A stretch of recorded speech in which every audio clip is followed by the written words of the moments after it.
Yan, mamatik, tingnan natin yung guryo niya. Ikaw gumawa yan?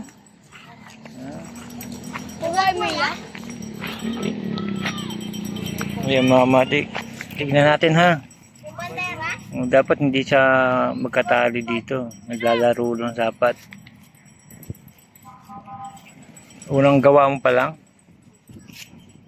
Yan, mamatik gawa niya. Pero okay na rin. Napataas mo na. Dapat meron kang ganyan napuang, huwag mo siyang pagdidikit eh. Kaya nahirapan siya lumipad.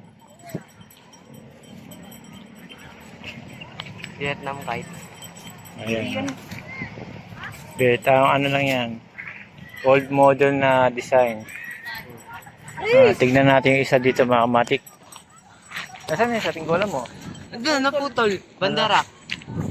Naputol. Naputol na nylon eh. Eh mga kamatik, tignan naman natin dito. Isang guryon. Ay, lipad na. Ang alin matigas? Yung alam mo po yung sa sa may... Gawa mo, gawa mo. Opo. Okay. Pwede na. Sa payong. Gawa sa payong. Pwede to, kaya lang, pagka gagawa kayo ng guryon, eto, hindi magkatali. Kailangan may lakto siyang ganyan, oh. Yun lang, kasi kukontrahin yan, eh. Tinali nyo, kaya wala siyang pang, naglalaro. Kailangan, naka-open siya, ganyan lang.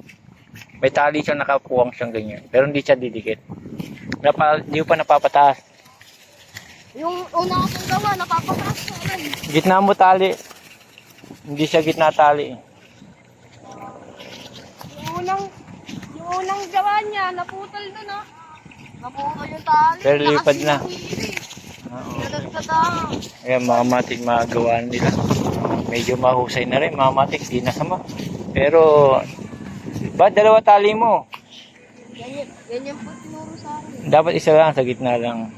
Pero pwede na kasi sa Vietnam kite, sa mga ibang bansa, dagayan din tali. Gitna mo tali mo, kita mo. Ang ina nabutas.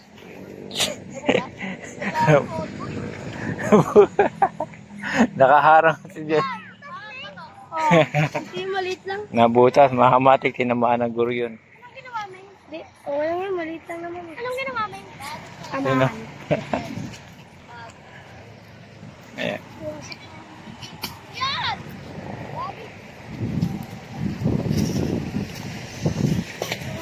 Ayan, maganda, pang guro yun to.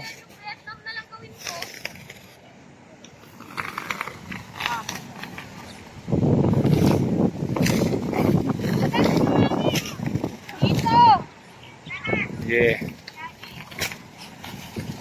Wala, malambot yung gitna. Gagawin, nasisira.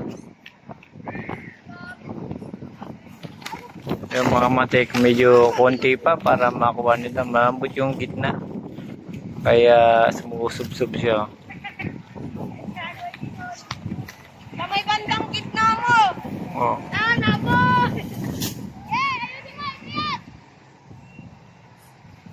Lagay mo sa bandang gitna. Ay na. Sumusub-sub yung gitna. Sayang na. Pwede ko lumilipat na eh. Kaya ayusin natin mga matik. Siya yung may gawa. Ayusin ko muna mga matik.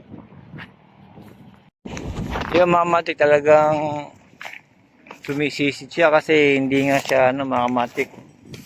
Nakatali yung dalawang dulo, dapat ito hindi magkadikit to.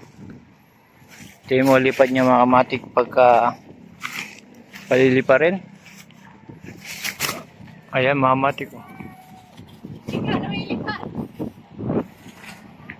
Kaya sumisisid siya, hindi kasi naglalaro mga matik. Ayan. Pangalawa, malambot yung gitna. Pagka magkatali yung dalawang dulo niyan, hindi naglalaro mga matik. Ikot na ikot lang yan.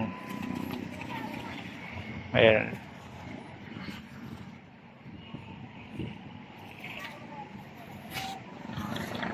Kapag-awi, nakaputol. Aray mo.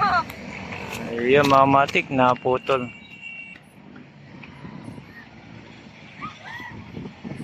Ayun, mga matik, hanggang dito na lang.